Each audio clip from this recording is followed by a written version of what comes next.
I have Rhode Island roots, so of course he's Rhode Island's number one son. That's just kind of how it works. So I am definitely looking forward to that. So next Tuesday at 5 p.m., Angel Gotti show.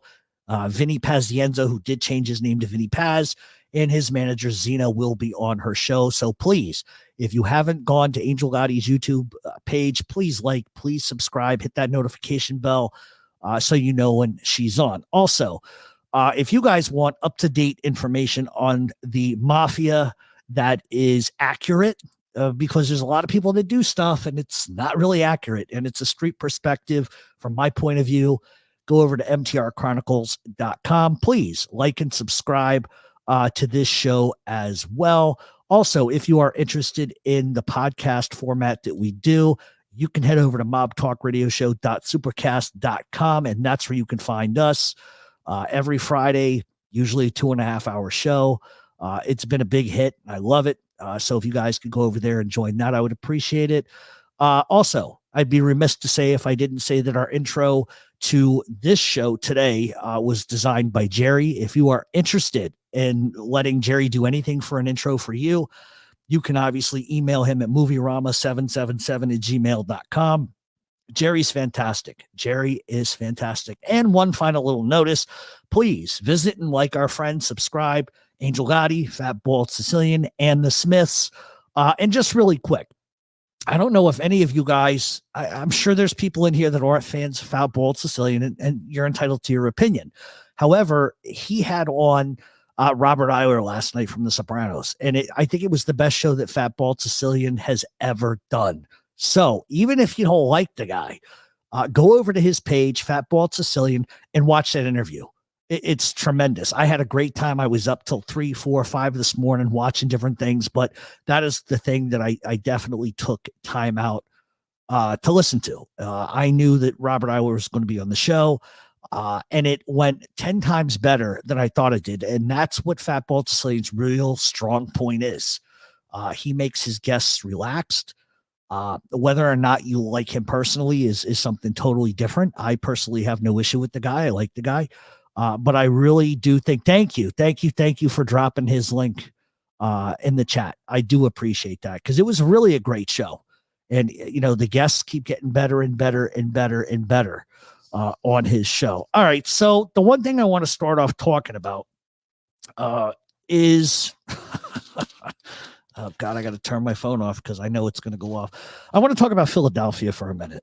For those of you that know, those of you that don't, I talk a lot about the Philadelphia indictment. Obviously, if you're unfamiliar with that, you can head over to mtrchronicles.com, and you can click on indictments and you can read the Philadelphia indictment for yourself. And so for those who have been following the Philly indictment, we finally have some movement. Now, keep in mind, these guys all got pinched like a year and a half or about a year ago now.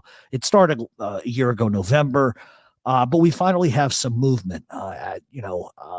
Some people in this case, I think it was 13, 14, 15 that got arrested. Some people have already pled out in this case, and some haven't as of yet.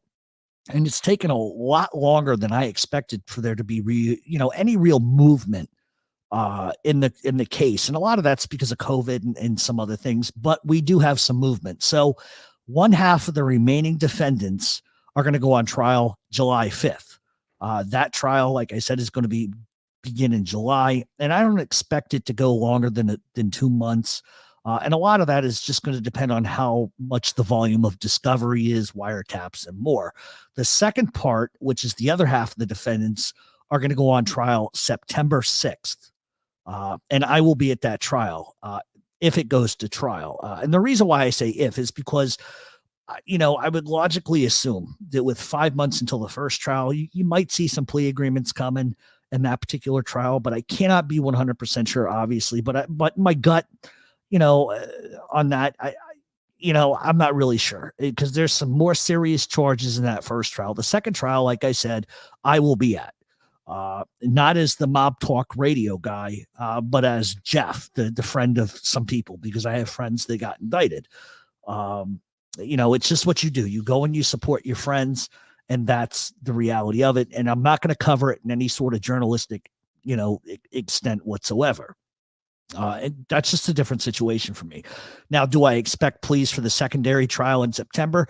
You might see one, maybe two. I'm not really sure, but I think a lot of movement in that direction is going to be determined by what the government does offer them.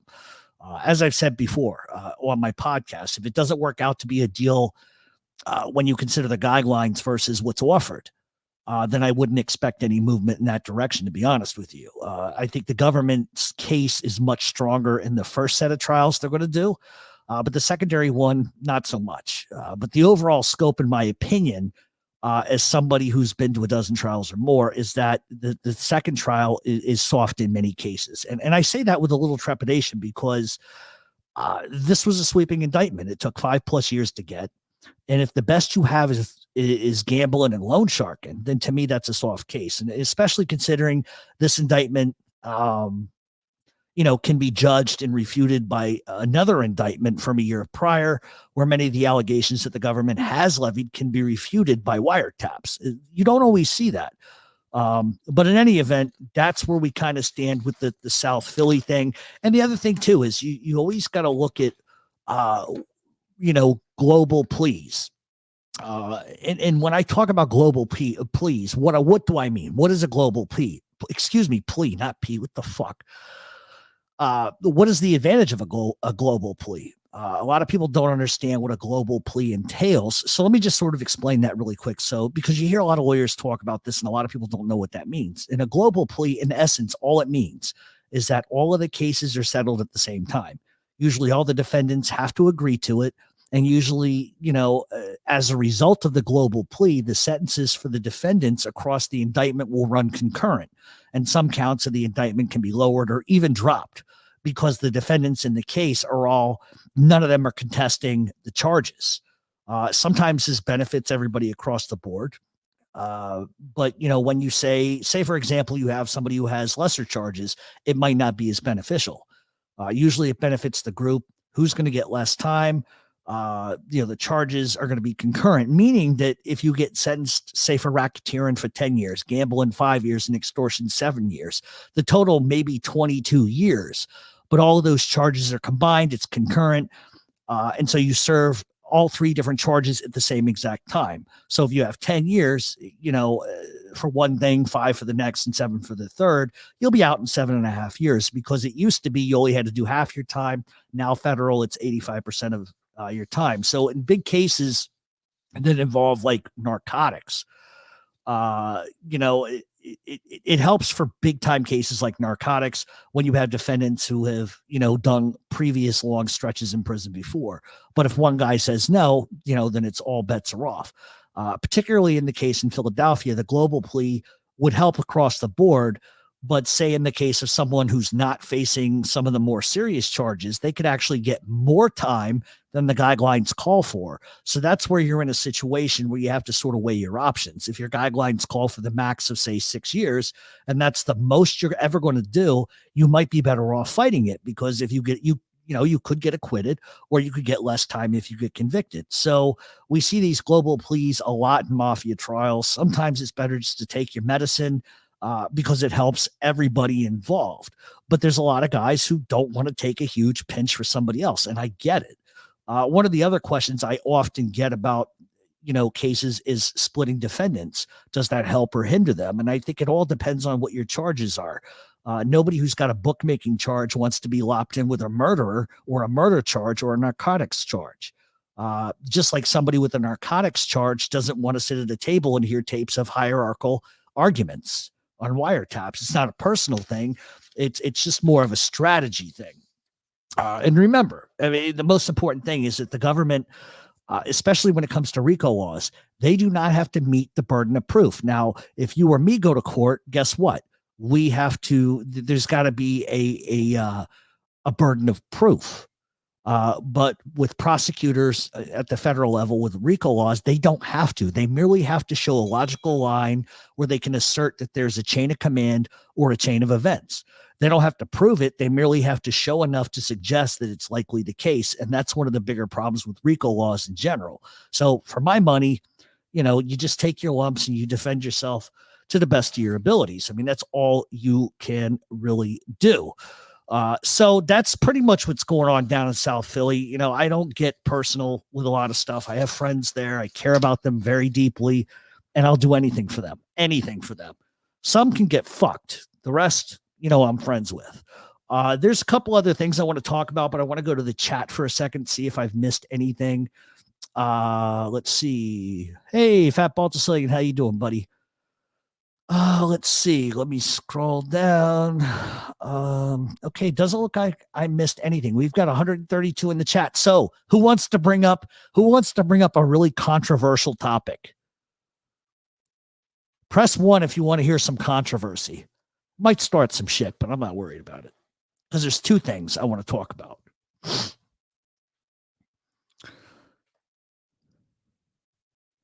Okay.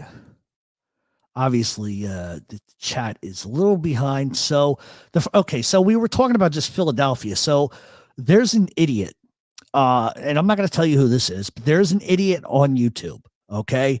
And I don't even want to give you a clue to who this is because I just don't want to start a war, but I want to explain something to you. Everything that I do, and this is spurred by something somebody said in the chat earlier, I do my research. Okay, that's number one. Number two, I look at court cases. I look at court testimony. I listen to wiretaps. I have access to things that a lot of people aren't, that don't have access to. Let me just pull this up really quick. Hey, Jeff, no rats and right to work. All right, Joe. Thank you very much. Oh, my Lord. Okay. You're welcome, FBS. Anyway, so there's this guy, and he does a YouTube show. First of all, he's a nobody. He doesn't know anything. He doesn't know shit from Cheyenne, as my father used to say. And he had the nerve and the gall to come out and say that somebody in the Philadelphia case is a rat. Now, here's my thing. First of all, I already told you that Anthony Pergiano is a rat. I have somebody in this chat room right now who will tell you Anthony Pergiano is the rat. Okay, because she knows what I'm talking about. And there's a couple other rats in that situation. Now, for this guy to come out and say that South Philly's talking about this guy being a rat, first of all, the guy you're talking about, I can tell you right now, you wouldn't say it to him. That's number one, okay? Number two, I don't know where you're getting your information from because nobody in South Philly is talking about that. They all know who the informants are in this case. 9 times out of 10, they always know who the informants are in a case. And the guy you're mentioning is a stand-up guy. He's not a fucking rat. And I don't know why you keep saying that. Maybe you need to like be validated for some reason, but it's bullshit. This is the same guy who also said, you guys ready for this? He said that the Colombo crime family is defunct. How the fuck is that possible when like 10 of them just got arrested not 6 months ago? Do you guys understand my logic here? Do you understand my logic? Now, Turner, I'm not going to say so. I'm not going to tell you who it is because the reason why I won't is because I personally had a discussion with the guy and he'd prefer that I never mention his name. And I get it. Everybody's in a right to that. And I'm not going to, people who know me and know the situation don't know who I'm talking about. But for that guy to say that about that guy is bullshit. So this guy says that the Colombo crime family is defunct. Have we not talked about the indictment on this show like a million times? This investigation went back 20 years into the unions. The Colombos are defunct. Once again, this goes back to my philosophy of if you say stupid shit and you don't do your research, you don't have any validity. It takes 10 minutes to research. Then this guy follows it up with saying Chicago's huge, which they are, and that Philadelphia was nothing but a glorified crew. And so here's what I want to say to the person who said that. I would like you to come to South Philly with me, and I would like you to say that on 9th Street. I'll take you down to 9th, and you can stand right in the corner and you say that and watch what the fuck happens to you. It's just, it's absolutely the stupidest shit.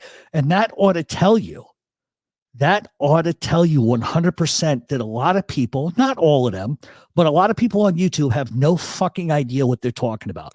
Not only were they never in the streets, and when I say in the streets, I'm not talking about the mafia, but when you grow up around it, okay, that's all you know, that's all you see. Every friend you have is in the streets.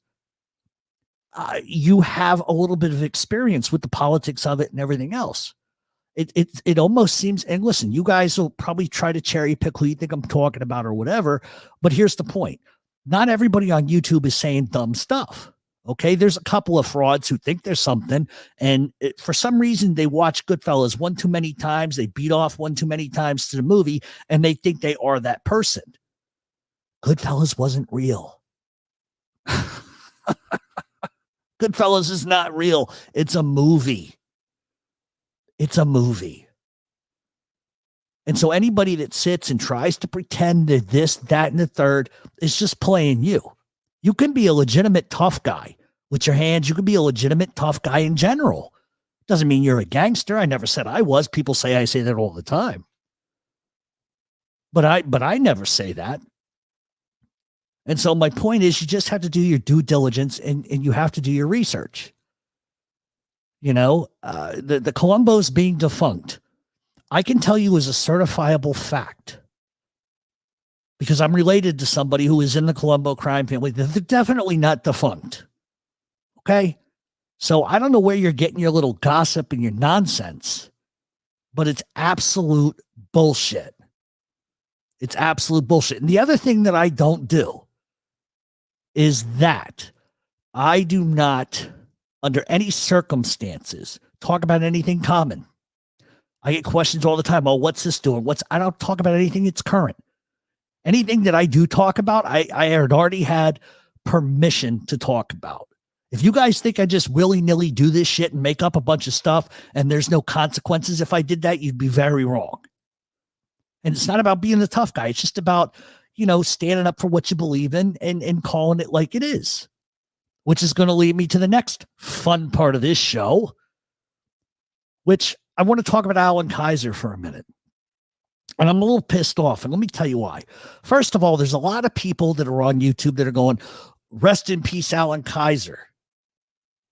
Rest in peace, Alan Kaiser.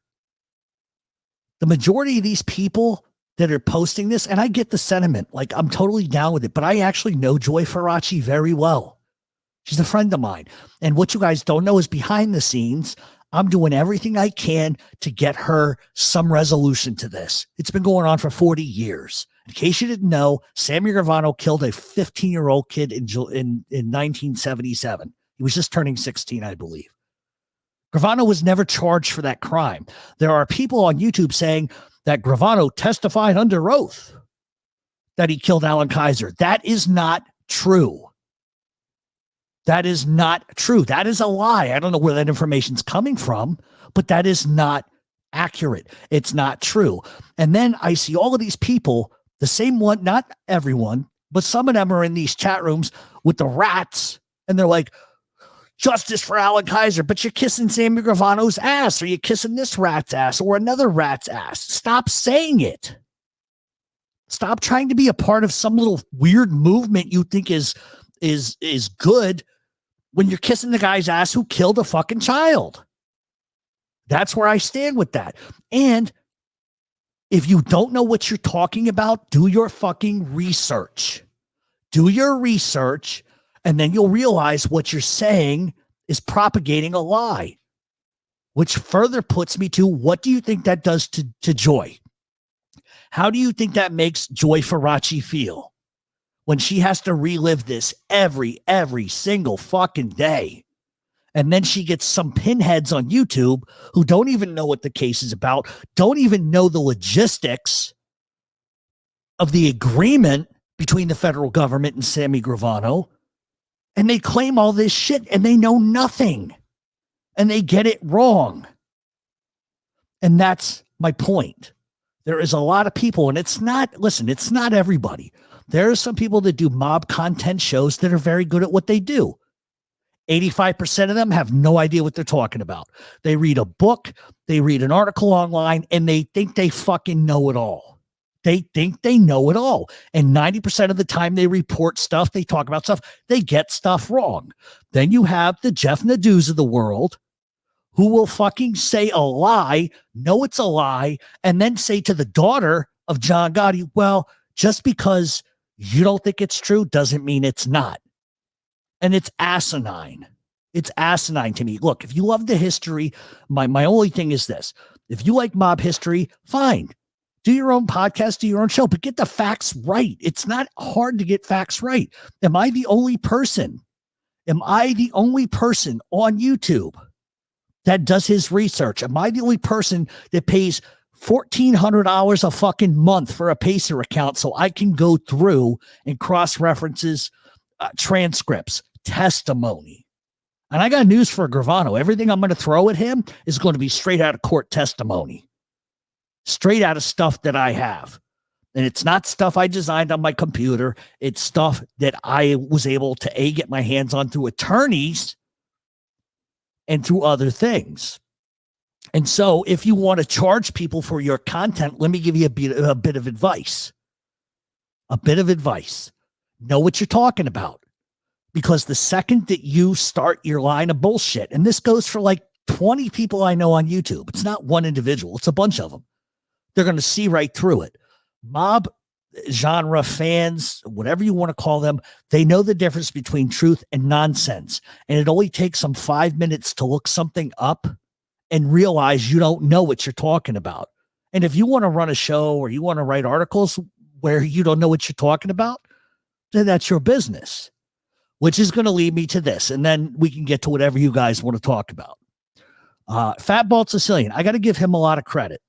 Because the other day I saw him do a show where he was talking about Sammy Gravano and John Gotti. Now, I don't want to regurgitate that whole thing, but I want to mention something about Fat Bald Sicilian. One thing that I have been saying, which is common sense, okay, is that, first of all, let's talk facts. Was John Gotti at the scene of the crime? Absolutely not. 100% no. He was not there. First of all, he's not a stupid human being. That's number one. Number two, nobody's going to put themselves near that event because they are high-profile targets. Gravano and Gotti were both high-profile targets at the time. Neither one of them was at the crime scene. But Sammy Gravano has to say that. And he has to say that because without saying that to the FBI, that John Gotti was at the crime scene, they can't get John Gotti for that murder because there wasn't a whole lot. You tell me any wiretap that's ever been in the existence where John Gotti says, I had Paul Castellano killed. You're not going to find it because it doesn't exist. Find any other wiretaps where people, Al Diarco, any of these other people say John Gotti killed Paul Castellano. I'll give somebody $1,000 straight up right now if they can produce that for me. And they're not going to because it doesn't exist. So Gravano has to lie and put Gotti at the scene because that's how they can attach all the nonsense and add the murder charges. I've been saying that for 5 years. Fat Bald Sicilian the other night, God bless him, finally said it too. And he had the same exact, almost verbatim of what my thoughts are. And it was astutely correct. Gravano lied and had to put him at the scene of the crime. But you have other content creators who either don't have common sense or they just want to mix the pot up a bit, but the answers are all there. So I don't understand for the life of me why this keeps happening. But listen, this is what I'm going to finally say. If you don't know Joy Faraci and you don't know the in-depth things that dealt with Alan Kaiser, then shut your fucking mouth about it, please. At least have some common decency and respect that family enough not to keep reporting lies and nonsense. It's not that hard to ask. And if you're going to talk about organized crime, get it right. See, there's a difference between, we can have a differing opinion, okay? I can have a differing opinion from Angel. I can have a different opinion than Yankees for Life or Donnie and the Smiths. I could have a different opposing opinion than Fat Bald Sicilian. And we're allowed to, that's what makes the world interesting, is when you can have a different opinion. But when you just outright fucking lie and make shit up, that's where I kind of like, it doesn't make sense to me. It doesn't. I've been at this a long time. And listen, the secret to all of this is not that you have to be liked by the people that listen to you or read your articles or donate to your channel. That helps. The secret to it is that you're entertaining and you're honest with the people that give you money. You're honest with the people that take time out to read your articles. Most of my stuff is always opinion driven. I've got a very staunch opinion of things because I know a lot of people, majority of people that I know are in the streets. They're active people. Okay, that's number one. But number two, I see what the government has done to people. I've been to trials, and I think unless you know somebody that's been through it personally and you can make that personal sort of attachment, then you have no idea what that feels like. And I do. And that's just the difference. But I think there are people that are not connected to that way of life, like Fat Bald Sicilian, who does a good job at what he does. What he does is different than me. But he definitely doesn't lie about facts. He definitely just doesn't make shit up about the mafia. But a lot of these other people do. And it's unfortunate because the one thing I have talked to every single one of these people on YouTube you can imagine I gave advice to. I said, listen, do your research, invest in Pacer. If you got any questions, let me know. Only one of them listened to me, and that's the only one I talked to. And that's Fat Bald Sicilian. The rest of them don't listen to anything. And that's just the reality. That's just the reality. So, it is what it is. And I'm not telling anybody not to listen to anybody. I would never say that. But I think that you guys know where the truth lies and where the bullshit begins. I've always said the people that listen to me are the smartest mob genre people in the world. Because I don't have to tell you twice. But yet, I watch some of these other shows and I'm like, where the hell are they getting that from? It doesn't make sense to me. It just doesn't. Let's see. Read Shadows of My Father by my brother John. He wrote that in 2014. See what he said. My father said, I didn't make this up, Morons. No, Angel, you didn't. And in fact, I'll tell you guys a secret. I think because of me, Angel found out some things that her dad said that she didn't even know because I got my hands on it. And it wasn't hard to get. But I just don't understand for the life of me why people just don't do research. Content creators will have to come around once the truth is out there more. Well, they will, but they won't. They will, but they won't. Because, somebody once said to me, you have your narrative. Well, yes, I do. I'm anti-government and I'm all for Cosa Nostra. I grew up around people. I was related to people. I know people currently. And so I see it from a different side of a fence. I see what it's like for this guy to just get up in the morning, go get his coffee, go to the hardware store because he's got a home rehab business. And you know what the feds do? The feds wait until he leaves the hardware store. They enter and they ask the hardware store if he's shaking them down. Then if that's not enough, the guy goes to the fucking job site. He makes sure that his workers have everything he needs. He checks everything and he leaves. And what does that guy do? Oh, how is he? The FBI comes to the house. Do you know who you hired to do this? Do you know who he is? Trying to ruin his business. How is that fair? These are the things that I see daily. Daily. The harassment. Listen. If I'm a criminal, fine. A cop's job is to get me, right? Plain and simple. But what right do they have trying to ruin a guy's legitimate business? Because that business is on the up and up. There's nothing illegal in any sense of what this guy does as far as that goes. But it doesn't stop the feds from trying to ruin his business, which takes me right back to anybody who's ever done time. They do not want you to go legit.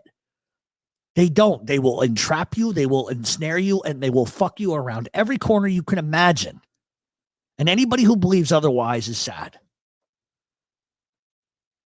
And it's unfortunate. Not all cops are like that. But the feds, this is the way the feds are all the time. I know a guy who, did a lot of time in prison. Got out, he could have gone right back to the same nonsense he, was doing, but he didn't. He worked his ass off and he struggled. And he knows who I'm talking about because he's in the chat. But he worked his ass off. It would have been so much easier for him to go back to the nonsense in the streets, but he didn't. He worked his ass off and he suffered for a long time. But now he sleeps well at night. He sleeps well at night. And he owns his own business and he's successful. And he constantly tells me, Jeff, you got to get one foot out of the pot. Because he knows, and he knows the people I'm around. And it's not impossible to do something with your life. That's for sure.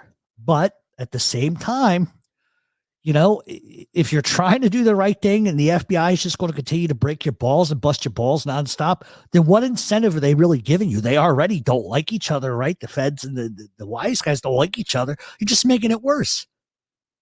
I know a guy who can't go across the street to get a fucking cup of coffee without them fucking watching him. And it's like, you know, they don't need anything to watch you. They don't need anything. I always wonder why these former mobsters who suddenly had a change of heart always resort to making money.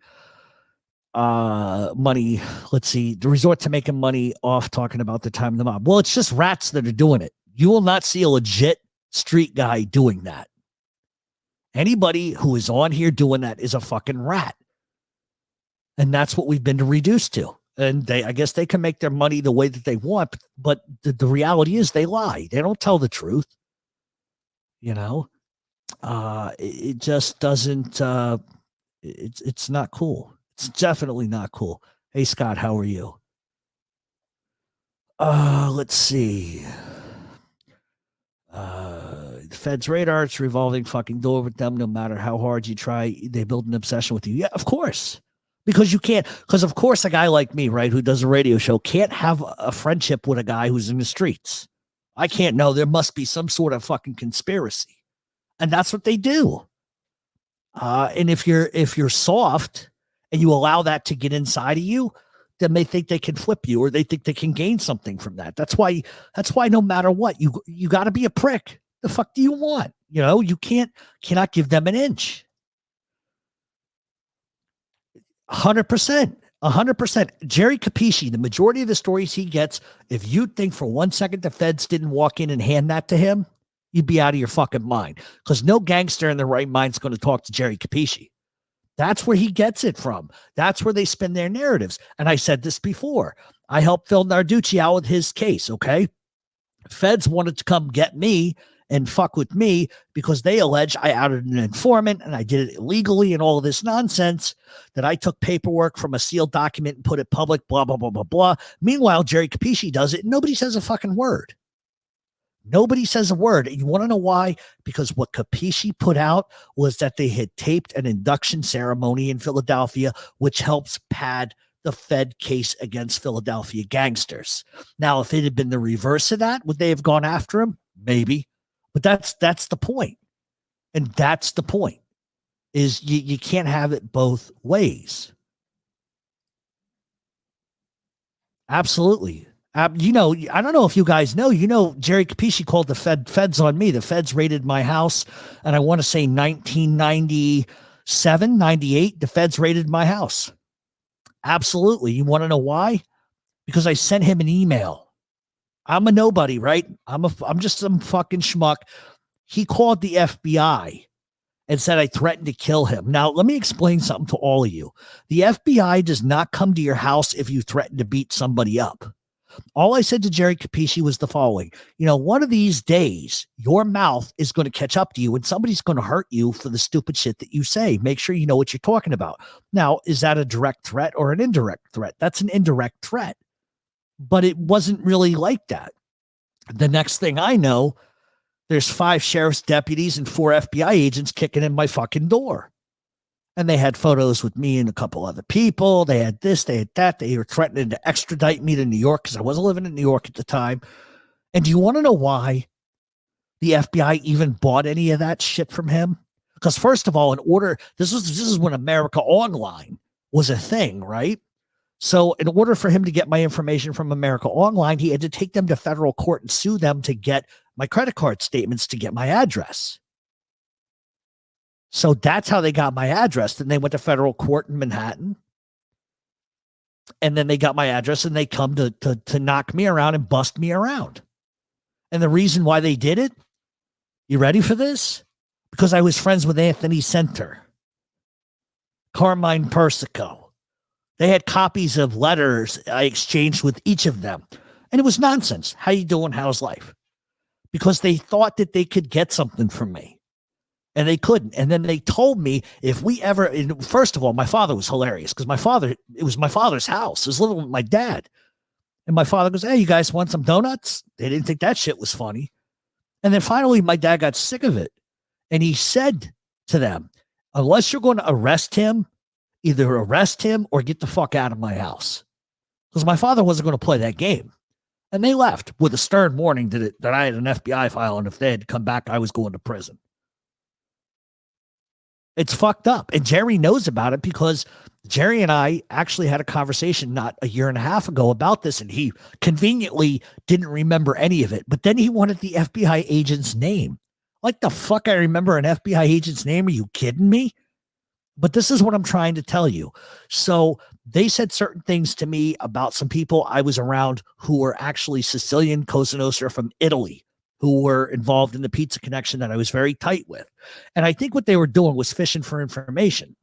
So as soon as all of this happened and they left, I called my guy Pete and I said, listen, I need to come see you immediately. He says, what's wrong? And I said, the FBI was here. Yeah, come. And Pete did like 10 years in federal prison. His brother wanted to kill an FBI agent. That's how serious his charges were at one point.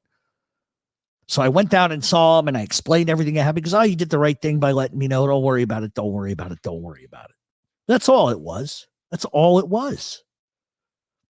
But he thinks I was going to remember the FBI agent's name. Why, Jerry? Do you have a specific FBI agent that you use? So that's everything that I've been through. Everything I've been through. Bobby Lee, have you talked? No, Anthony Center and I had a falling out a long time ago over something else. I don't want to get into that because the same person I was talking to or involved with was Angela Clemente, who was the one who outed Greg Scarpa as being an informant. So that could have had something to do with it too, the FBI coming, because they definitely didn't like Angela Clemente whatsoever. Because she made Linda Vecchio look like horrible. So as you guys can see, since I've been involved in this, it's been nothing but nonstop bullshit. So how the government invent crimes, investigate. Yeah, no, absolutely. So all of that being said, that's really what happened. That's really what happened. Please like and share the show. If you do nothing else, you can even dislike it if you want. But please, if for nothing else, please hit that like button. All right. So here we are. I've yapped long enough about my crazy stuff. Yeah, DeVecchio was a piece of trash. Yes, like Angel said, please hit the like button, everybody. Oh, and since we have 170 in here now, let me get to this because this is very, very important. Where is it? So Tuesday, 5 p.m. on Angel Gotti's show, she's going to have famed boxer and Rhode Island legend, Rhode Island's favorite son, Vinny Pazienza, and his manager, Zena, on her show. She's going to be interviewing them. I'm curious to see what that's going to be about. And a strange thing, I told Angel this, growing up as a kid, I was a boxing fan. My father was a boxing fan. You know, his favorites were the small guys, you know, Sweet Pea Whitaker, Arturo Gotti when he started coming along. And Vinny Pazienza was always like the household name. Oh, Vinny's fighting. And so my father always said he wanted to meet Vinny Pazienza. And he never got a chance to. But I was back it was in Lincoln, Rhode Island. And I was at a Gotti fight, Angel's nephew's fight. And I was sitting, I think we had first row seats. And I look over to my right. I'm like, fuck, that's Vinny Pazienza. This is unreal. So I introduced myself and we talked for 45 minutes to an hour. He was the nicest guy I've ever met in my life. And this is a guy who broke his neck and came back to fight and won a title. I mean, you know, he's had a lot of other things, salacious things that I don't want to talk about. But Vinny was a great guy. There's a photo of me and Vinny together over on Instagram. And for people on Instagram, here's the deal. If I don't know you, I kind of have a beef with allowing people, and I don't know, to follow me on Instagram just because I deal with a lot of nonsense. So if you listen to this show, just say, hey, I listened to your show on YouTube, and I'll be glad to let you follow me. Poor Donnie Smith twice was like, hey, I want to follow you. I'm like, I don't know who this guy is. But luckily, I did. But Vinny Pazienza was like one of my favorite boxers ever, next to Pernell Whitaker and Arturo Gotti. And he was nothing but a gentleman to me. And I told him what it would have meant for my father to have met him. And you know, he said, are you related to so-and-so? I was like, yeah. He goes, I know all of them. So there's kind of this other connection with me and him. But he's a great guy. I've always liked him. Even Irish Mickey Ward, I liked as a boxer, even though, I'm half Irish, half Italian, whatever the case may be.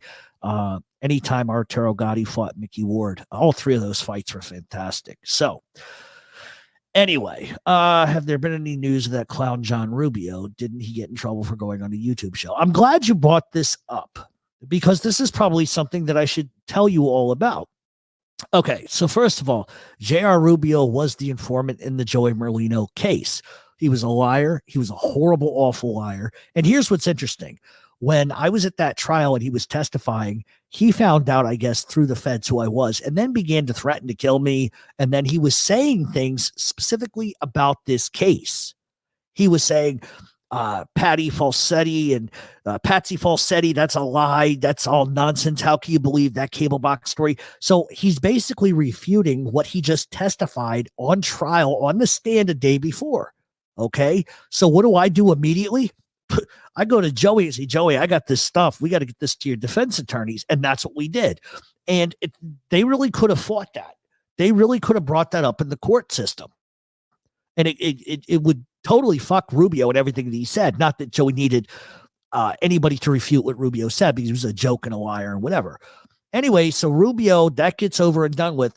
Rubio starts this Instagram account, starts threatening me, and I just start posting it back on my Instagram account because I think it's hilarious because it shows you what rats do. So here's what happened as a result. He ended up going on another Rats show, and he admits on that show that he lied about defendants in that case. Well, I just made it up. I could care less. Fuck them. Okay, so the minute that you say that in a public forum, guess what? Now you have reason for an appeal. And the judge overseeing that case found out about it and went fucking berserk because it pissed him off because they gave Rubio a deal of a lifetime. And here he is basically saying that he lied about people to get them convicted. And the judge can't have that. Judge Sullivan cannot have that. So I want to explain what happened next because this is very, very important. Okay. So I had been posting things on Instagram nonstop. Okay. The next thing that happens is I get an email from the Las Vegas parole division. They were the ones who were handling J.R. Rubio's case. She said to me, and I could post all of these emails because there's some asshole that's running around saying I'm a rat. How can you rat a rat? You can't rat a rat. And to rat on somebody, you got to go to court and testify against them, right? So what happened was she said that she came across my Instagram, the things I was posting and that she needed to talk to me. And so I'm like, all right, whatever. So I called my attorney first. He says, yeah, you can. Then the second thing I did, which is the most important thing, is I called somebody in South Philly and I said, listen, these people are calling me. Is this okay? Yeah, go ahead. So I call the Las Vegas parole and she just explains to me, listen, here's the deal. I'm seeing some things that you're posting which directly correlate to some of the things that he was saying all in this podcast. So I said, okay. And she says, now listen, there's such a thing as a chain of command. Okay. So she said, you can send stuff to Judge Sullivan if you want, which I would have done anyway, because I knew that my friend Joey didn't do what this ass clown was saying he did. And I wanted to show the public that this guy was a lying sack of shit. So she says, the problem is you cannot submit a letter to a federal judge because there's a chain of command. It has to go through the parole division. And then the parole officer then approaches the judge and says, listen, I found this on Instagram. This is a problem. Right. Okay. So I didn't contact any fucking judge. I didn't call any fucking cop. I didn't do any of those things. So she just basically asked me to basically an email form. And I wasn't the only one who did this. She asked me an email form to just explain where the photos on my Instagram came from, the whereabouts, and basically the details. And she said I could address it to Judge Sullivan and I could also address it to the parole division. And I said, okay. And she says, by the way, I need to let you know that what you type couldn't go public. I said, I don't give a fuck. I got nothing to hide and I'm not a rat. It's not a big deal. I'm doing the right thing. So that was handed to Judge Sullivan. I listened in on the call because if you're into journalism, you can actually call in and listen to sentencing. He was in trouble for going on another informant's show. Okay, that's number one. Number two, the judge said, we have letters from this person who I'm not going to name. We have this. There was like 10 letters from people. Okay. Then it got to my name. And he said to Rubio's attorney, well, do you want to discuss this? And Rubio's attorney called me a gangster, said I was in the South Philadelphia Mafia. I was a mob associate, just all of these crazy things that aren't true. And I wish I would have taped all of that because that was hilarious. But the judge says, listen, this was all during the trial. The lawyers had an opportunity to bring up these photos at trial. It's not a big deal. That's not what we're here for. So let's just move on to the sentencing for the things that he said on a podcast. Okay. So it had nothing to do with me. He got no trouble because of me. I did nothing wrong, and I would do it again tomorrow because Joey Merlino is a friend of mine. I would have done anything to help him. And that's just the reality of it. So there's some asshole that's running around showing this letter that I wrote to a judge saying, see, he's a rat. He's a rat. First of all, you're not testifying. Okay. Second of all, everything I submitted was pictures they already had anyway. Third of all, I called down to South Philadelphia and I said, listen, here's the deal. They may say something publicly. And he said, you're doing the right thing. But what you don't do and what you will not do is you will not testify to anything. I says, fuck no, I'm not going to testify to nothing. I'm not a rat. I'm not going to do that. He goes, we're good. And that's all that happened. But this guy who continues to stalk me keeps bringing this up like it's the fucking holy grail or some shit. It's just, it's just absolutely ridiculous on every level, the things that I deal with. So if anybody's interested in coming on the show and you want to talk, I'm going to drop the link in the chat. Sorry for going on and on and on and on. Let me just go. Let's see. Okay. Apparently how do you have a mob talk radio show, but easy access to mob guys and a boss? Because I tell the truth. That's number one. Number two, I don't talk about anything current. Okay. Number three, maybe chances are I knew people way before I ever started doing this. And number four, I defend my friends. How many other people do you know are doing what I do? Who defends their friends? Who defends anybody? They don't. I do.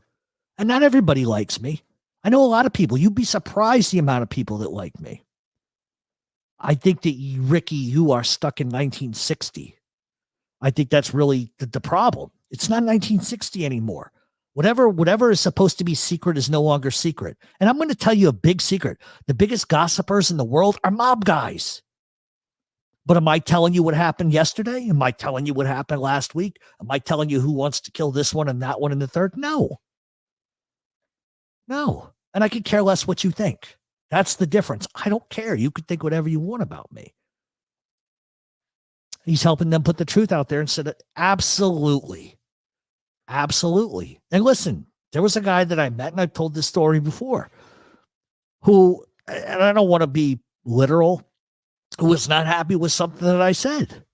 He was very pissed off. But, his whole thing was, if you want to have an opinion about me, that's fine, but get to know me first.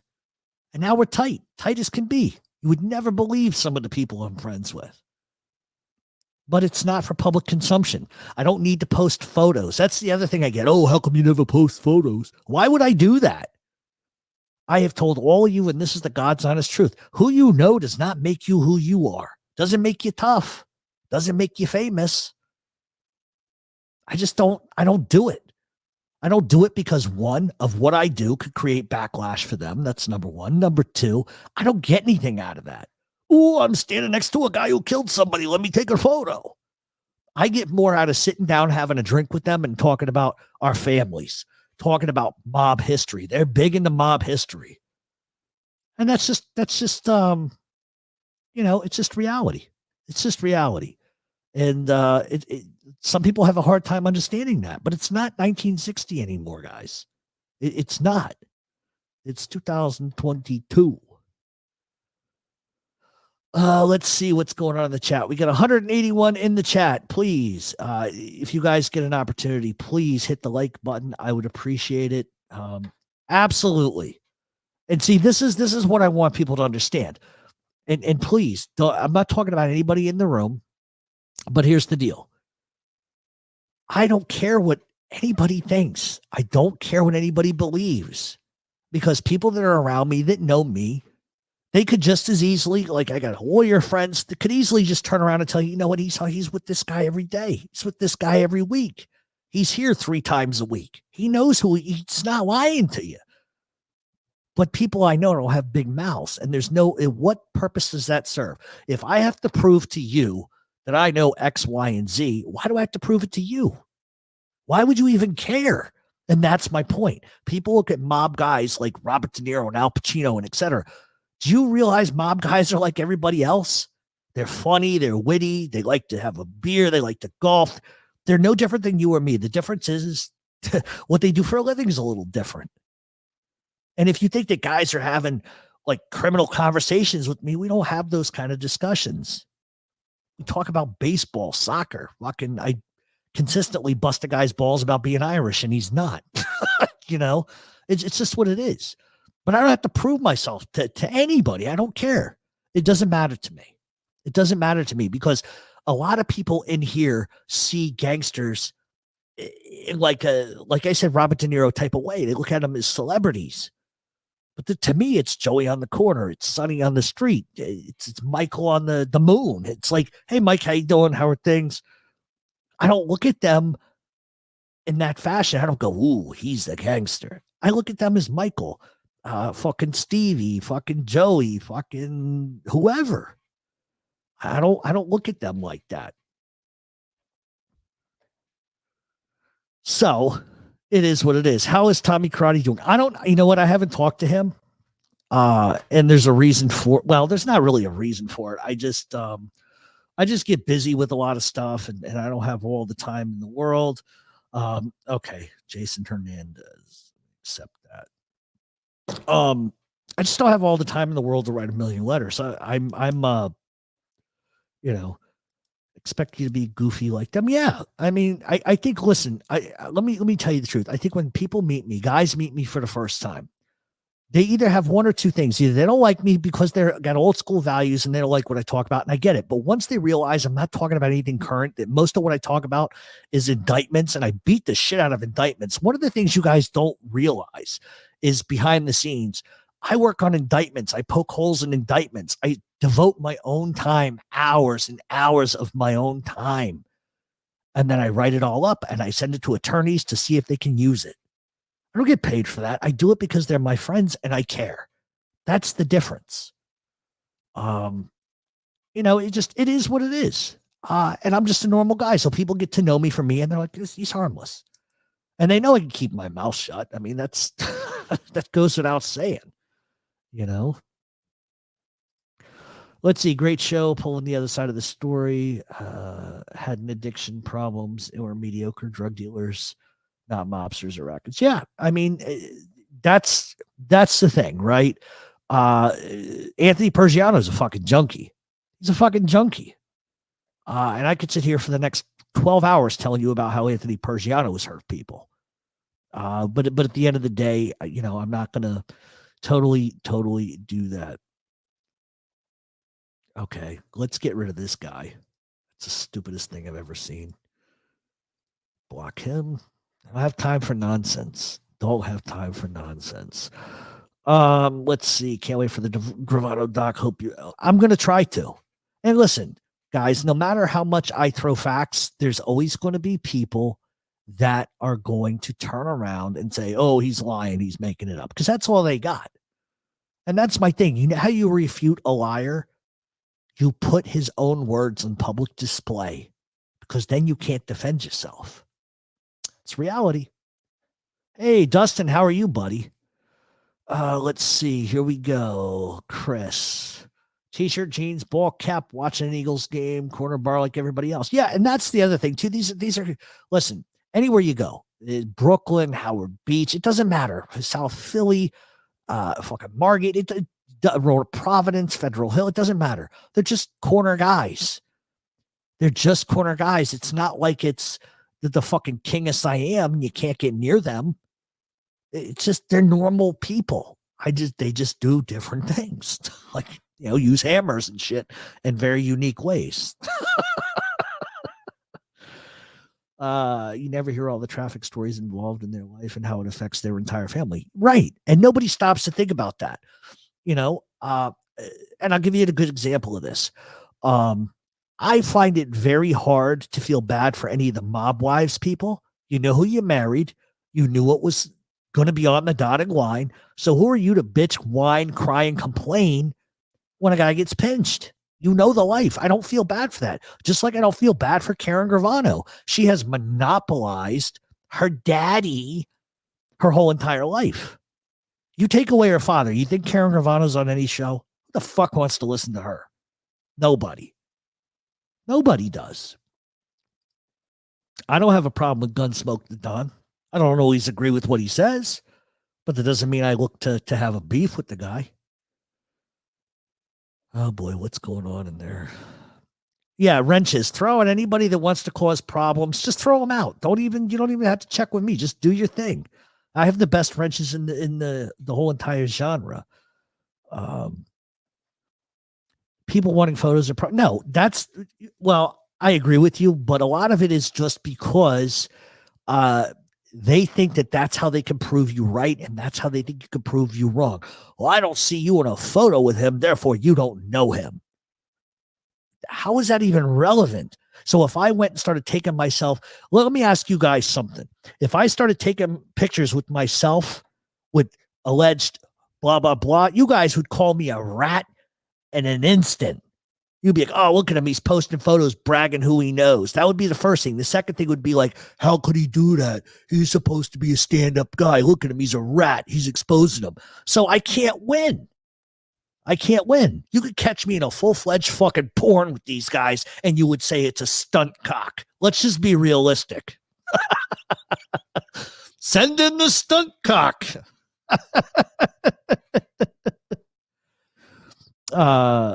Yeah, I do. Indictments are my life. Indictments are my life. All right, so I am going to skip down. We've got 101. North Korea. Angel, what are you talking about? Do I even want to know? No, you're not going to get clipped for asking. Never, never, never. Who would you say is the most important person that's been accused in Cosa Nostra that you have spoken to? I'm not going to go there. Not going to go there. I think anybody that knows me knows who I've been around, who I'm not around. I'm just not going to listen. I'm not big on it. It's not about name dropping for me. It never has been, and it never will be.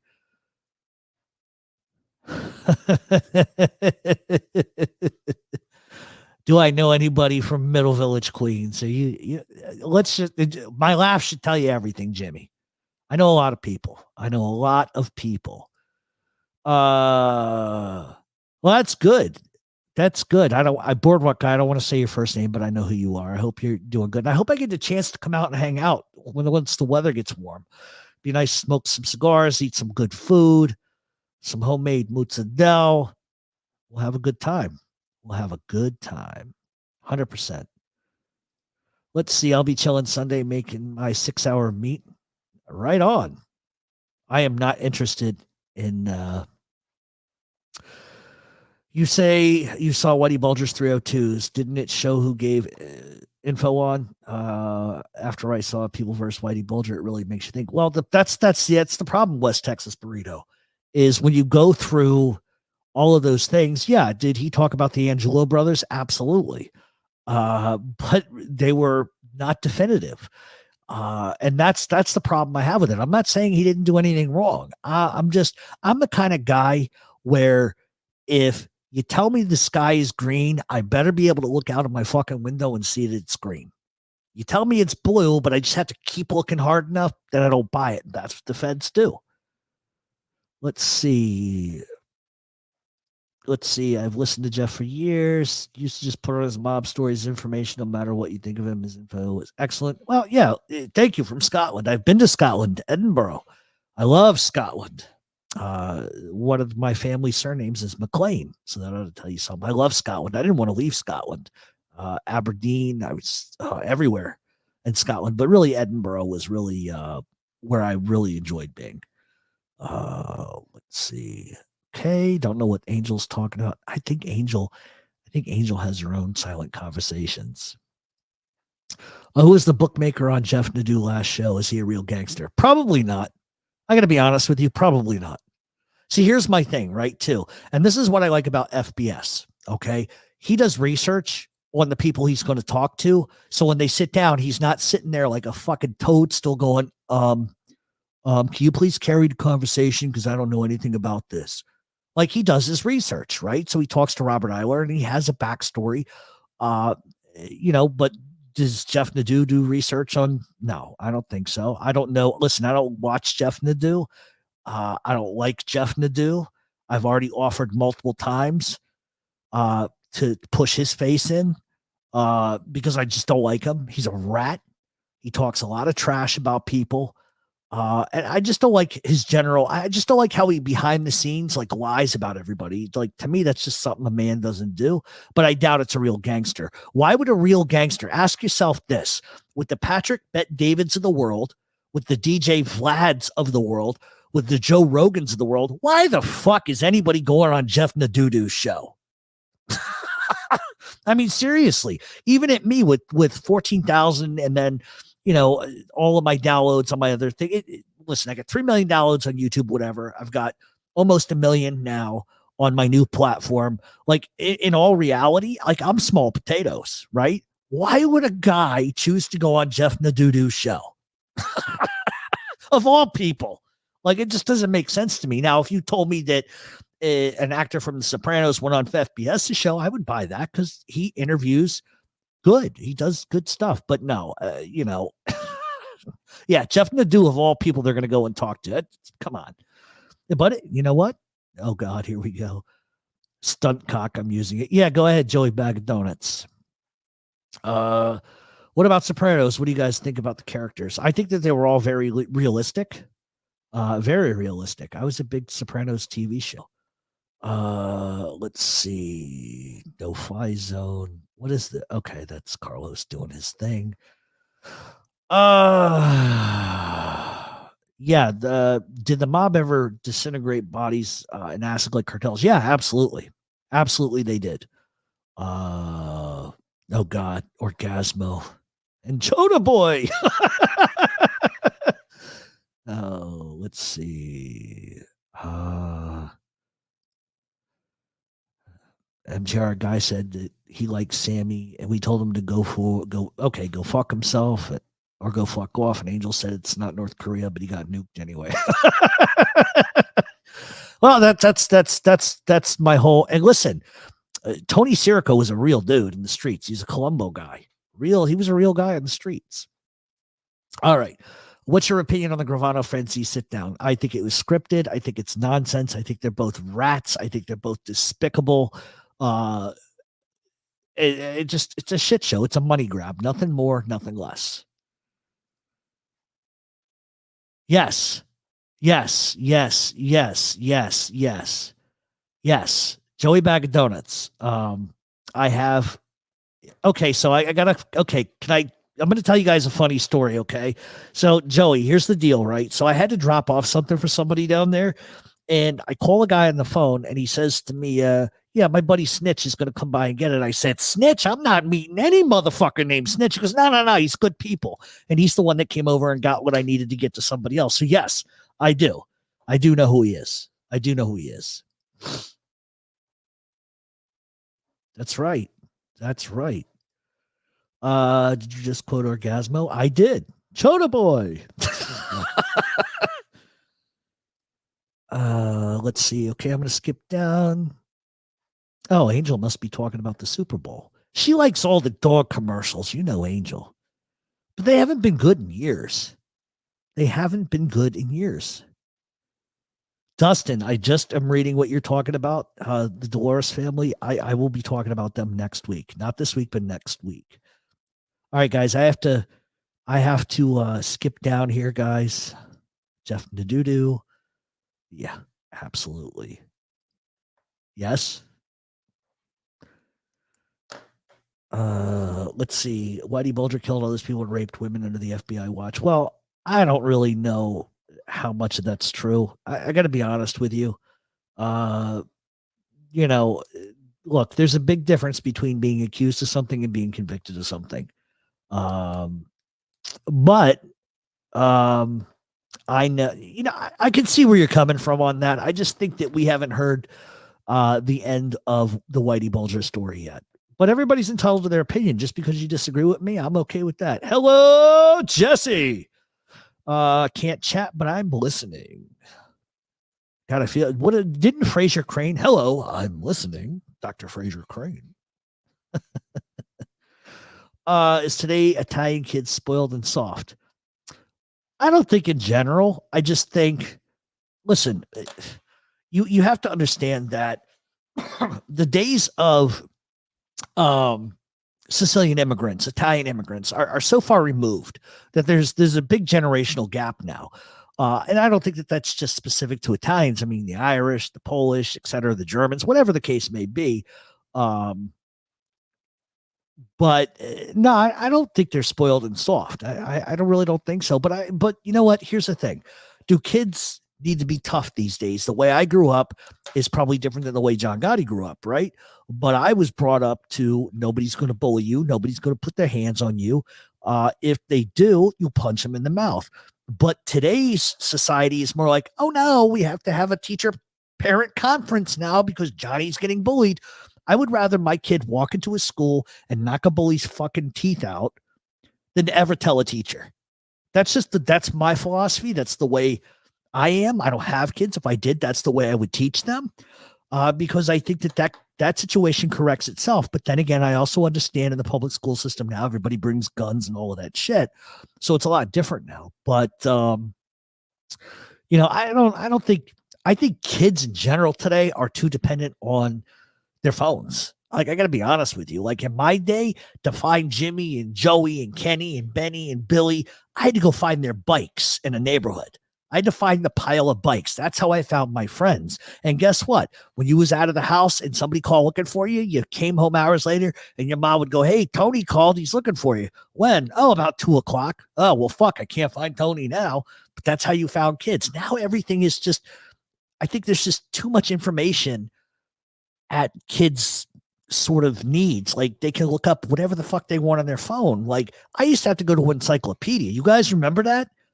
Go check listen, all of our parents had the same fucking nasty white encyclopedias. Go look it up in the encyclopedia. That was the worst fucking thing you could ever hear as a kid. Because you knew you were going to sit there for fucking hours looking at the stupid shit.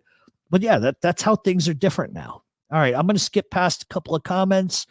You're doing a fabulous show tonight. I do not stop. I keep it going tonight. Yeah, I'm listen, we're at like 9:03. I'm going to at least go for till 9:45. Keep it at 2-hour show. Yankees for life. If you are not a member of the podcast, let me know. And I am going to send you not this week's show, but next week's show, because that is what we're going to start talking about. This week, we got the Lucchese crime family. For those that are wondering, over on the podcast, I'm a little bit more abrasive on the podcast. I say a lot of personal stuff that I wouldn't ever say here. But we have discussed all 4 crime families from beginning to end, how they got their names, and every boss in between. And we always cut it off usually around the 1980s, 1990s, because I'm just not going to go any further than that. But if you're interested in the history, and I have to thank Dana Smith, because I heard her on a show say, I just really like the history he does. And that's the whole point. I want you to understand the history of it. So we have covered all of the crime families. We've done deep dives into what it's like to be a boss. We've done deep dives into indictments and more. So that's what we got going on over there. I will post the fuck. Here we go. If you guys are interested, it's $7 a month. mobtalkradioshow.supercast.com. We also have t-shirts. We have all sorts of neat little things if you are interested in that too. This is a great question. Who was bigger in Harlem? Nicky Barnes or Frank Lucas? To be honest with you, it's going to be Nicky Barnes. Both of them are rats, but that's my opinion. One of my favorite characters, believe it or not. One of my favorite characters. Yeah, he has. I didn't even know who he was. So once again, I'm not going to regurgitate the story, but I had a piece of artwork that I was given to somebody. And because things are the way that they are sometimes, we were just not connecting the dots and catching up with one another. And I was going to be there and he was going to be out doing something else. And he says to me, "Yeah, this guy Snitch, he'll come pick it up." I'm like, "I'm not talking to nobody named fucking Snitch. Are you fucking out of your mind?" No, he's a good guy. He's a good guy. And so I went into the place. Once he showed up, I gave it to him and that was it. And then I went inside and I said something to somebody else. He's some fucking guy named Snitch. He goes, "He's with us. We're good." So, but I don't know. Oh, here we go. "I spit on you. Joey Arlino, I fucking hate you. He wears a wig." Fuck. But yeah, but absolutely. Like, I think it's funny that somebody brought that up. Let me turn this off. Get that out of there. More. Okay, guys, I'm going to scroll down because I am so far behind in the comments, guys. I apologize. Everybody sub to Carlos's new channel. Yes, please do that. Jeff Nadudu. Okay, guys, if I am, well, I appreciate that, but you know, it is what it is. I'm me. That's it. Here we go. The encyclopedias I use, so it was made to read. We're suspended from school, get quizzed. Oh yeah, 100%, 100%. I was always sent to the back room. Go look at the encyclopedias. Okay. There's never really been a huge OC presence in my city. Ever heard of any guys from Baltimore? Yeah, absolutely. Baltimore was big back in the day. The Corbies. The Corbies were huge. And the Gambinos had a fringe crew there. It was actually, believe it or not, it was Carmine. I want to say Carmine Galante. No, I'm going to wait. I think that was, it was, no. Who was it? Was it Galante? I think Galante sent a crew there. I could be getting that wrong. 100%. This is accurate. 100% accurate. 100% accurate.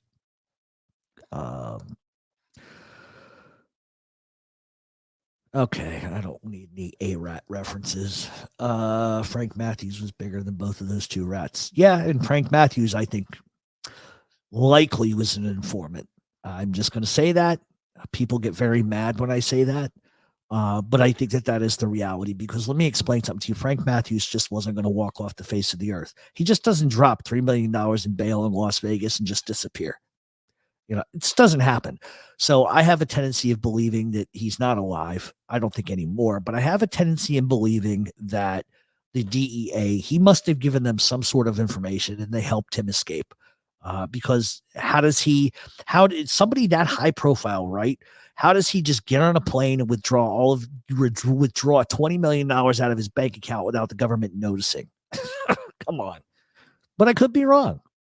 What are your thoughts on Fat Picciotto saying he was, or Fat Picciotto testifying due to the Lucchese threatening to kill his wife? He's a rat. There are a lot of things. Do you guys understand? There are a lot of things you can do besides ratting. What the fuck? Why doesn't Picciotto go drain his bank account, say, "Hey, honey, here's 100,000. I'm going to Puerto Rico"? Why does he have to rat? That's the excuse that he's going to use to rat. "Oh, they want to kill my wife."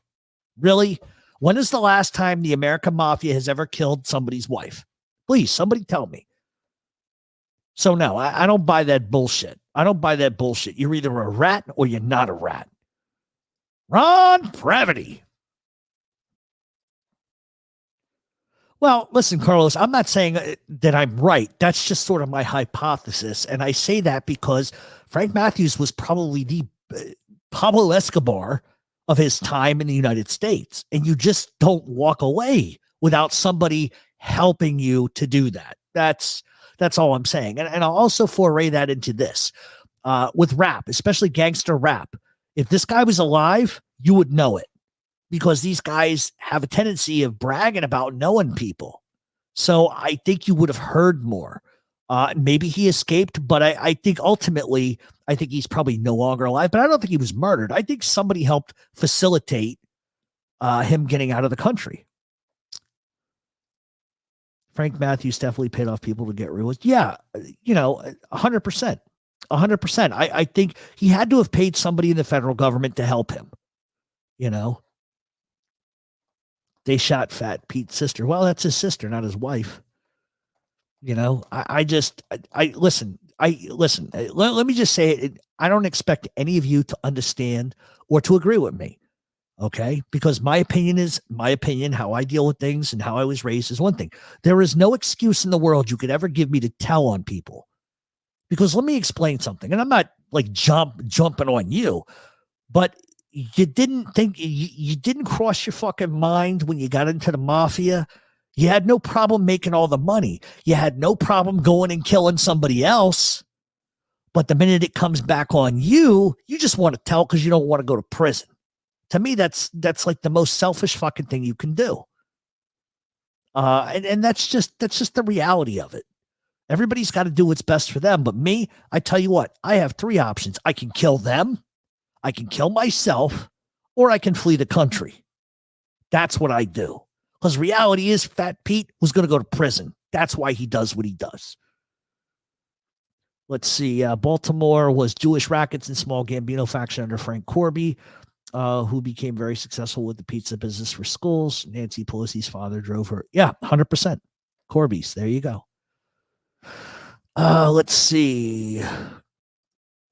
It's the guy who told me about snitch because his nickname, because he had a speech impediment and say he would snitch and says swish. Oh, gee, well, see, there you go. Now I know. The guy that told me that didn't explain it to me. He said snitch. I'm not giving what I have in my hands to anybody you're calling snitch. Like, I'm just not gonna do it. But yeah, that's who came and picked it up. Carlos, my man from Pounding the Pigville. Okay, if you really expect me to, okay, never mind. I was looking at the Aaron, thank you very much. Thank you. Money is not needed, but I thank you very much all the same. Do you believe Greg Scarpa engineered the Third Colombo War? 100%. 100% he did. He was putting shit in Carmine Persico's ear. 100%. 100%. Because I firmly believe that Greg Scarpa thought he would get away with everything and then take over the crime family. That's what I think he thought he was going to do. I could be wrong. Lately, I've been watching old-time 1970s cop shows. When they refer to mob in those shows, they call it the syndicate. Yeah, don't you love that? Oh, they're a part of the syndicate. I love it. I love 70s cop shows. One of my favorite. Obviously, I'm a TJ Hooker fan. Gotta love TJ Hooker. Anytime you can see William Shatner like and jump across and slide across the hood of a car without his toupee coming off is a good time for me. All right, I'm going to scroll down a little bit. People say John Gotti made the mafia hot while gas pipe shoots a captain's sister for him not to testify. Shut the fuck up. If Gravano shut up in his book, took his sentence like a man, a lot of stuff wouldn't be spoken about. That you may have a point. You may have a point. You may have a point.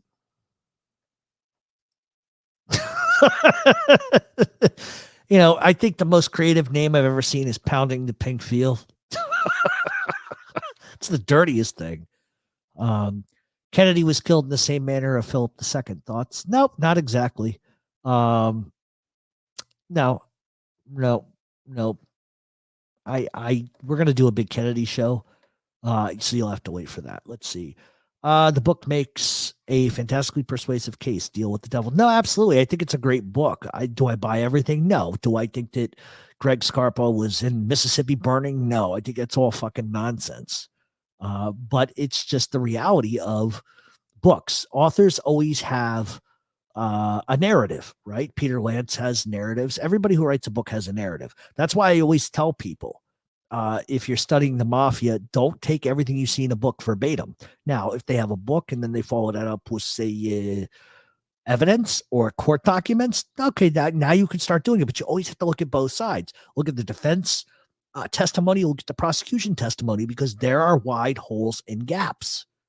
Believe me, when I tell you, and I'm being very honest, when this South Philadelphia indictment came down, right, I decided this is what I'm going to do. I'm going to read it and I'm going to take my emotions and my friendships out of it, because that can blind you. That can blind you, because nobody wants to see their friend doing anything wrong, right?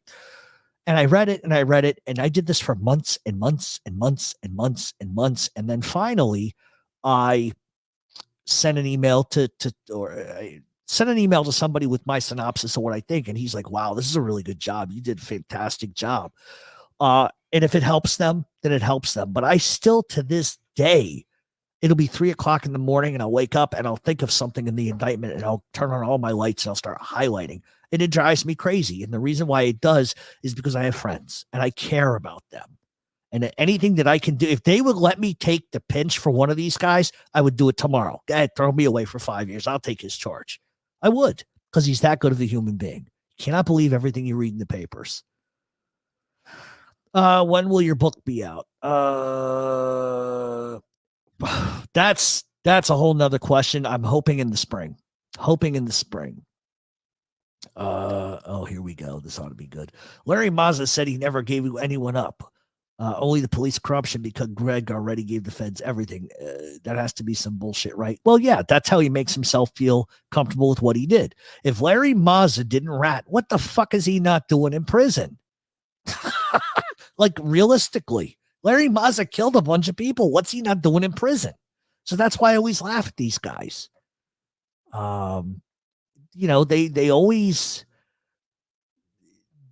They just always find a way to mitigate what they did. And here's the synopsis that I always use. Okay. If we're all going to go rob a bank together, I decide I'm going to drive you guys to the bank. You guys go into the bank. I full well know 100%. If you guys get caught, we're all getting arrested. So I sit in the car. You guys go inside and rob the bank. Then you get in the car and we drive off. One of you guys gets sloppy and drops a map right back. It sounds like a fucking Scooby-Doo episode. And somebody finds a map and they find out where we live. First of all, I got in the car knowing what we were going to do. I knew the ramifications that somebody could get shot. I'm just as guilty. So what gives me the right to go, oh, wait. I only agreed to fucking drive to McDonald's. I didn't agree to stick the milkshake up the guy's ass. I didn't agree to that. And that's my point. You know what you're getting involved in when you step inside of that world. So you take your pinch like a fucking man and you go to jail. You don't tell on people. People only tell on people because they're weak. He made me do it. No, he didn't. You chose to fucking do it. Last time, I looked up, John Gotti didn't hold a gun to Sammy Gravano's head and say, you must sell drugs or I will fucking kill you. And that's my point. That's just Colorado. How are you? That's just my point. Let's see. Do you think J. Edgar Hoover was overrated? Well, no, I think he was a cross-dresser. I don't think he knew of the inner workings, but he definitely knew what was going on. The mob had him controlled very well because they had photos of him, and they used that against him for a long time. But I think he tried to protect it as much as he could. But in the end, you can only protect somebody for so long. Let's see. Jagger buried on top of his partner. Yes, 100%. 100%. That is accurate. Yeah, he had a boyfriend or a lover, whatever you want to call it, for almost his entire career. Larry's a made man. Greg Scarpa made him in the bathroom. Yeah, and my pal Ralph Natale was made twice. I spit on you. I was so important. I was made twice. I killed more people than cancer.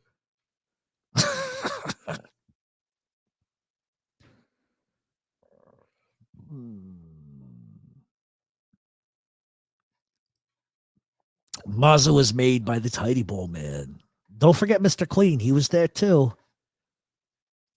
Let's see. Gravano is one of the worst humans alive now. Well, there's a couple of them. He's one of them, but there's a listen, and let me just say this. And this is where I'm going to ask you guys to press number one and number two.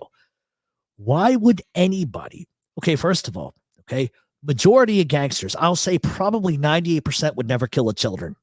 Let's save the 0.2% for some real psychopaths, but none of them killed a child. Gravano did. Okay. How on fucking God's green earth can you glorify him in any extent? Hit one if you glorify him. Two if you think he should be fucking dead.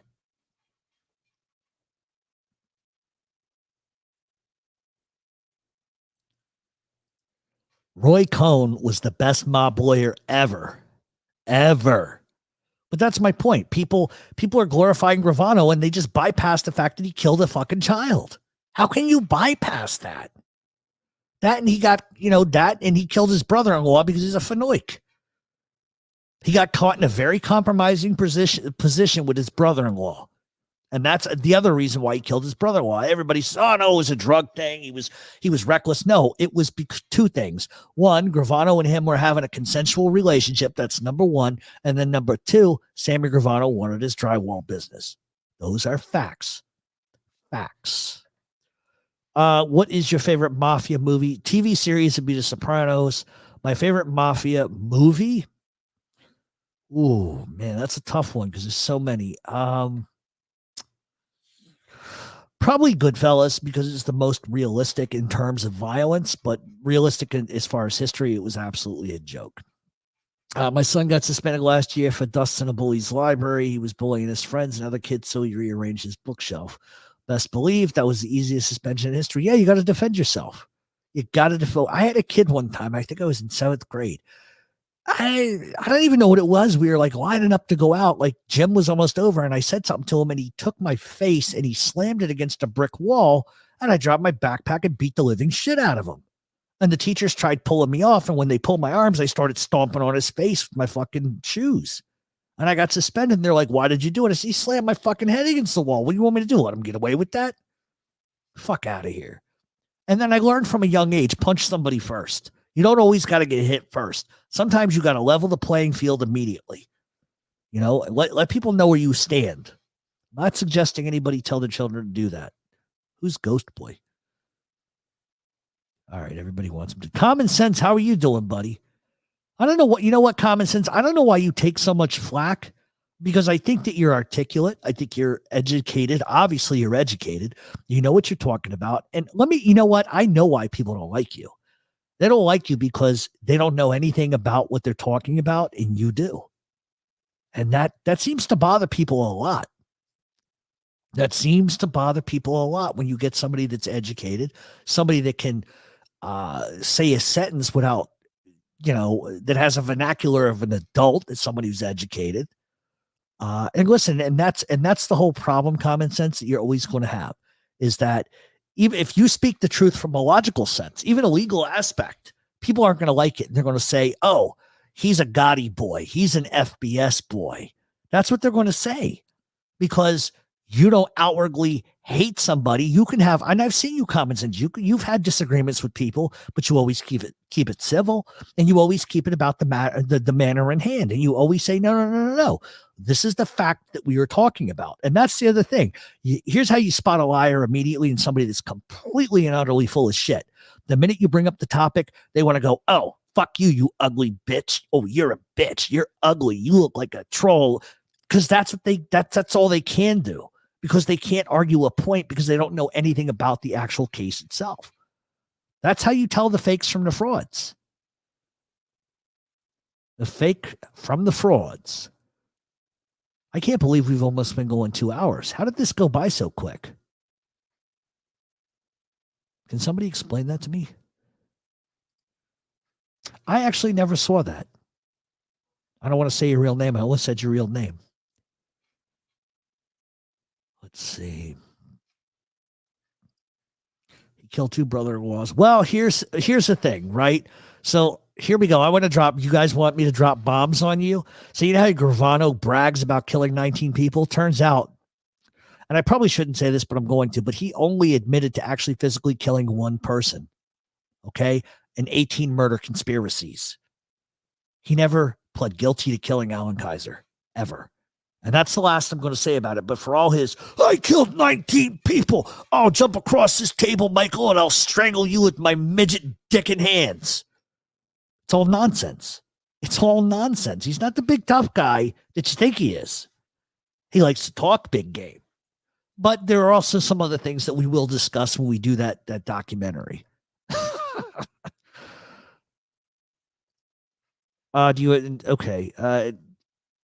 In time, do you think the Colombo family will get broken up into other families? I think John Gotti put smart people in place as a boss. Look at John Gambino there. Well, John Gotti was responsible for putting Frank Cali in charge too. That's the truth. That was a smart move. No, I don't think they'll ever get broken up. I think that history always repeats itself. They'll eventually get somebody younger even though the guy they have now is very capable, very, very capable. But I meant Panisi. Oh, what Panisi? He's another. Oh, Ghost Boy. Okay, yeah. Cosa Nostra. John Panisi. He's the biggest. He's another one. He talks all this smack about. Oh, I've been in Philadelphia. I know all this. He doesn't know any of them. They don't know who he is either. That's what I'm talking about. That's what I'm talking about. If nobody knows who you are, it just, I don't know. All right, guys, I'm going to scroll down so I can keep up with these messages. Thank you, Jeff. I appreciate it. My man, coming for you means a lot. Also, I respect what you do and stand up for your friends. Yeah, I mean, listen, not everything I say people are going to like. In fact, people just straight up fucking hate me. Straight up fucking hate me for no other reason than I'm good at what I do. Now, here's the difference between me and a lot of people. If I'm wrong, I will come back and I will say, you know what? I did research and I was wrong. I totally got it wrong. And I do my best to give you the most accurate information. I will say this. I don't think, and I'm talking on a Cosa Nostra level here, I don't think there's anybody doing any shows, and I'm not talking about the rats. I don't think there's anybody doing any shows that has access like I do, and I don't think that they understand it like I do. That's the difference. Jeff Nadeau can have all the wet dreams about actually not having a wig. He can have all these wet dreams about actually having his own home. And he can have all these wet dreams about being a bookie for the mob, but those are all lies. And that's my point.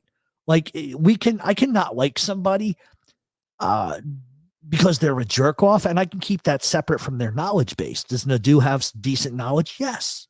I'm not going to say he doesn't, but he steals a lot of his information. I'm going to tell you that for a fact. He doesn't like that. He doesn't want that out. And I'm not trying to beef with the guy. I just think he's a jerk off and a big mouth and a lying scumbag. And he tries to act like a bully. And I really do think that Jeff Nadeau was bullied as a kid. And that's why he is the way he is. He said he didn't need to come on YouTube because he had all of these fans and supporters on iTunes. Now all of a sudden he's on YouTube every day. I don't need YouTube. I do this to just interact with you guys. This doesn't change my narrative. You know, and he always says to me, oh, what are your numbers? What are your numbers? And I always say to him, bitch, I'm making over $6,000 a month doing this. When you make money, you come talk to me. But while you're taking your $3 super chats and feeling like a tough guy, go ahead. See how far that fucking takes you. And I have a reputation for being fucking nasty. 100%. I admit it. I just don't put up with shit. And when he didn't try to lie about me, I confronted him on Fat Balls of Sling Show, and I buried him like a 2-year-old. And that's not what I wanted to do. But at the end of the day, just don't fucking lie. If Jeff Nadeau just did his show, I don't give a fuck. If he wants to interview every toothless trailer park creature that there is and say they're gangsters, by all means, go right the fuck ahead and do it. But what Jeff Nadeau did was he said he worked for friends of mine in Philadelphia, which he didn't do. And he says, oh, I never said that. But I have something that could prove that he has said that repeatedly to multiple people. And that's my point. Shut your fucking mouth about people I know, especially when people are under indictment. How fucking stupid can you be? And that's what he did. And that's why I don't like him. And that's why I would love to pound his nose out through his little fucking gaping asshole if I ever got the chance. Because I don't like that shit. That's rat shit. That's rat shit. I'm 147 years old. I have collagen injections. I have breast implants. And I recently had an ass reduction. Nadeau kicked me out of his chat room because I asked for the wig. Well, here's the thing. Nadeau doesn't like confrontation, and I get that. Who wants confrontation? But the problem is that the majority of confrontation that Jeff Nadeau faces is because Jeff Nadeau opens his mouth. Let's see. I had a huge run-in with Billy Catolo Jr. He really fucking didn't like me. He really didn't like me. I do care about money because that's how I pay bills. That's how I take care of people. So guess what? Get rid of him. We don't need him. So stupid.